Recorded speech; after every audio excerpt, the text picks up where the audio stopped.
Jelang Natal dan Tahun Baru, sejumlah bahan pokok mengalami kenaikan harga 5–20 ribu per kilogram, hingga dikeluhkan pedagang yang alami sepi pembeli.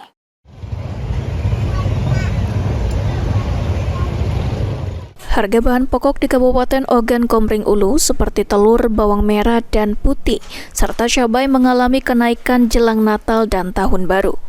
Kondisi ini cukup dikeluhkan oleh para pedagang karena omset mereka alami penurunan. Dobi Marpindo, salah satu pedagang di Pasar Baru Batu Raja, mengaku kenaikan bahan pokok terjadi sekitar 1 minggu lalu. Dari mulai percabian, minyak, maraton naik kalau ya. Harga semula berapa? berawal dari harga 30, sekarang jadi 40, 50, sampai sekarang 60. Selain itu telur kabarnya naik ya? Naik. Berapa naik harga drastis. semula? Harga 25, sekarang udah naik 30. 30 ya? Gak tahu penyebab. Mana pasar sepi. Iya. Harga bahan pokok naik? Naik.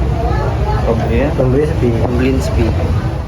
Selain bahan pokok telur, bawang, dan cabai, bahan pokok lainnya seperti minyak curah naik dari harga Rp14.000 kini menjadi Rp20.000.